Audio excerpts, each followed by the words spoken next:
وزیر خزانہ اسحاق ڈار باچا خان کانفرنس سے خطاب کر رہے ہیں۔ اور میرے پیارے بھائی اسفندیار ولی کے صاحبزادے جناب ایول ولی خان صاحب، جناب افتخار حسین میاں افتخار حسین صاحب، معزز قائدین، معزز مقررین، زوما کرام، صحافی ساتھی، اکابرین ملت، باچا خان کے فکر کے پیروکار، دوستوں، خواتین و حضرات، السلام علیکم۔ میں مشکور ہوں کہ مجھے یہ موقع ملا کہ میں مسلم لیگ نون اور وزیر اعظم میاں محمد شہباز شریف کی نمائندگی کرنے کے لیے حاضر ہوا ہوں، اور اتنی مدلل اور مفصل تقاریر، اور خصوصاً جب میں حاضر ہوا تو جناب سلیم صافی صاحب خطاب فرما رہے تھے، اور اتنا کمپریہنسو ان کا خطاب تھا کہ میرا خیال ہے انہوں نے کوئی سبجیکٹ نہیں چھوڑا جس کو انہوں نے کور نہ کیا۔ تو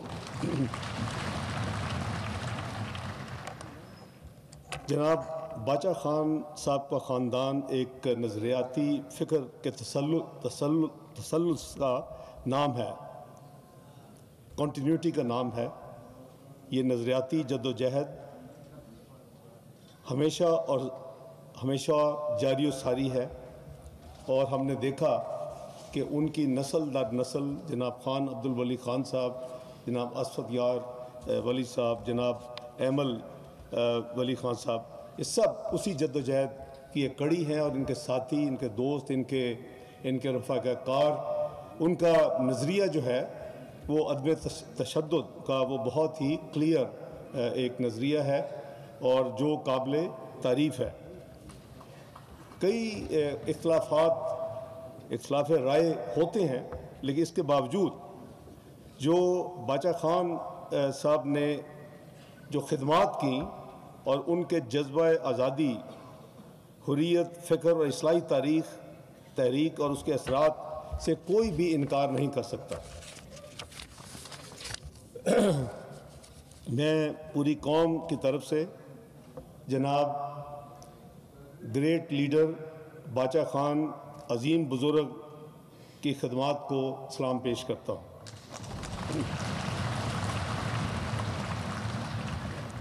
سب سے بڑھ کر جناب باچا خان کہ جس کام نے دنیا کو متاثر کیا وہ خدائی خدمت گاری تھی، اور آج میں سمجھتا ہوں کہ ہماری سیاست کا محور ہمیشہ عوامی خدمت ہونا چاہیے۔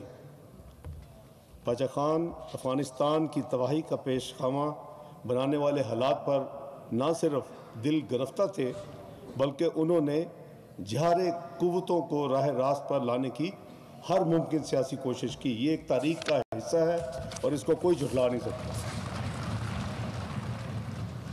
تاریخ یہ بھی بتاتی ہے کہ جناب باچا خان نے نور محمد ترکی کو مشورہ دیا کہ وہ افغان عوام اور دیگر قبائل پر گولہ بارود کی بارش بند کر کے مکالمے، ڈائلاگ کا آغاز کرے۔ میں سمجھتا ہوں اس کی آج بھی یہی ضرورت ہے اس ملک کی، اور میں سمجھتا ہوں کہ پوری دنیا میں dialogue is the only way forward جس سے ہم اپنے مسائل کو حل کر سکتے ہیں۔ تشدد سے کوئی مسئلہ کبھی حل نہیں ہوا۔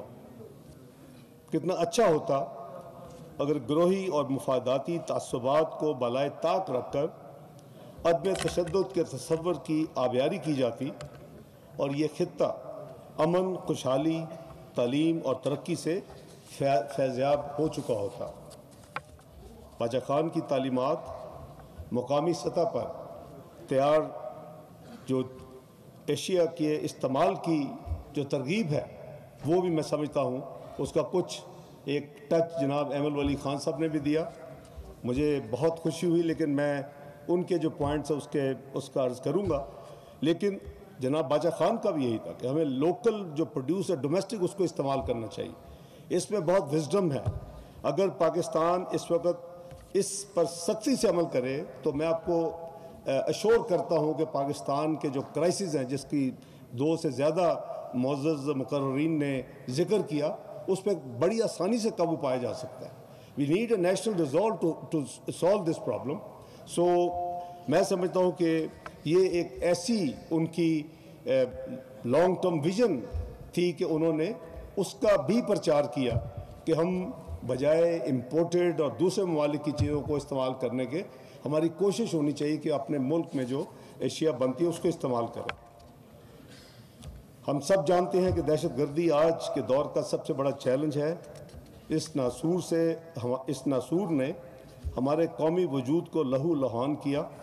ہماری سیکورٹی فورسز نے اس کے لیے اپنے جانوں کے نذرانے دیے. ہم آرمی پبلک اسکول کا سانحہ نہیں بھول سکتے, وہ معصوم بچے.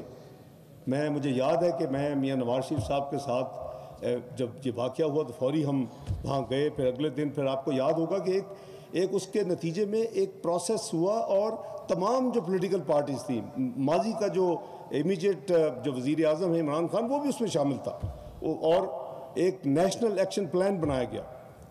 میں سمجھتا ہوں کہ جس کمٹمنٹ کے ساتھ اس نیشنل ایکشن پلان پہ عمل ہونا چاہیے تھا وہ عمل نہیں ہو سکا.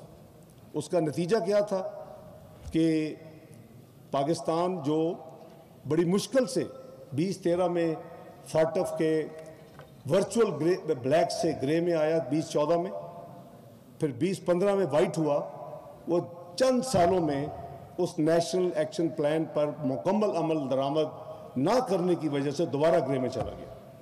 تو میں سمجھتا ہوں کہ ان چیزوں سے ہمیں سبق سیکھنا چاہیے, اور جو پروسیس ہے اور جو دنیا آپ سے جس طرح ڈیل کرتی ہے وہ ایک ڈگنیٹی اور آنر کی ہماری ڈیلنگ ہونی چاہیے. سیاسی جماعتوں کی قیادت اور کارکن دہشت گردی کا نشانہ بنے. جناب محترم بشیر بلور صاحب ہمیں یاد ہیں, اس سے پہلے ہماری بہن محترمہ بے نظیر بھٹو صاحبہ شہید ہوئیں, محترم ہارون بلور صاحب شہید ہوئے, اور پھر جناب میاں افتخار کے فرزند انجمن کی ہم نے شہادت آنکھوں سے دیکھی. تو یہ ہمارے لیے بہت بڑا چیلنج ہے جو دہشت گردی ہے, اور آج پھر دہشت گردی سر اٹھاتی نظر آ رہی ہے, اور خصوصاً ناردرن ایریاز میں. میں سمجھتا ہوں کہ اس کا تدارک ایک وار فوٹنگ کے اوپر ہونا چاہیے. جب آرمی سکول کا واقعہ آپ کو یاد ہوگا, اس زمانے میں ضرب عضب شروع کیا گیا, اور اس کے لیے کسی ملک سے بھیک نہیں مانگی گئی. اپنے وسائل پہ مجھے یاد ہے کہ بجٹ پاس ہو چکا تھا, اور بجٹ پاس ہونے کے بعد یہ اس طرح کے جو واقعات ہیں, خصوصاً آرمی پبلک سکول کی جو سانحہ تھا, وہ کسی کے لیے قابل برداشت نہیں تھا. مجھے پوچھا گیا کہ آپ 100 ارب روپیہ اس کام کے لیے مختص کر سکتے ہیں وزیر خزانہ؟ میں نے کہا ایک نہیں, کئی 100 ارب اس کے لیے حاضر ہیں. اس ملک میں دہشت گردی ختم ہونی چاہیے. اور ہم نے 4 سال دیے پہ, 1 سال نہیں. واقعی وہ جو ہے 100 ارب کے قریب 4 سال اس ملک نے اس کا خرچہ برداشت کیا. تو تعلیم میں سمجھتا ہوں کہ فروغ کے حوالے سے جو ذہن ہے بچوں اور بچیوں میں کوئی امتیازی فرق نہیں ہونا چاہیے, اور باچا خان کی تو یہی تعلیم تھی. آج ہم دیکھ رہے ہیں کہ ابھی مجھے جناب اسٹیٹ سیکرٹری صاحب نے 2 میری ٹنی منی بچیوں کو ملایا کہ ان کو کیا پرابلم ہے. وہ 7 سال ایک بچی کہہ رہی ہے کہ میں تعلیم مکمل, لیکن اب میں تعلیم جاری نہیں کر سکتی. میں انشاءاللہ ان کی بھرپور حکومت پاکستان اور وزیر اعظم کے سامنے نمائندگی کروں گا, اور انشاءاللہ اس کا حل نکالوں گا. باچا خان اور ان کے دیگر مدبروں کی سوچ اور جد و جہد اسی بچے اور بچیوں کی تعلیم اس کا ہمیں سبق دیتی ہے. میں عرض کروں گا کہ جو چیزیں کچھ یہاں ٹچ اپان ہوئیں, اس پہ کچھ ماضی کی تاریخ آپ کے ساتھ شیئر کروں. 18ویں ترمیم کی بات ہوئی, جناب ایمل ولی خان صاحب نے بھی اور جناب یوسف رضا گیلانی صاحب نے بھی بات کی. وہ ایک میں سمجھتا ہوں کہ پاکستان کی تاریخ میں ایک تحفہ تھا. اس کے بیک گراؤنڈ میں وہ چارٹر آف ڈیموکریسی تھی جس کا کام 2003 میں شروع ہوا. میری محترمہ بے نظیر بھٹو صاحبہ سے دبئی میں ملاقات ہوئی, اور انہوں نے کہا, میں آپ کو فرینکلی بتا دیتا ہوں کہ ڈار صاحب اگر کل کو میری حکومت پھر آئے, مجھے کیا شیورٹی ہے کہ مجھے بیک سٹیپ نہیں کیا جائے. میں نے محترم کو وزیر خزانہ اسحاق ڈار اسلام آباد میں باچا خان کانفرنس سے خطاب کر رہے ہیں. وزیر خزانہ اسحاق ڈار باچا خان کانفرنس سے خطاب کر رہے ہیں.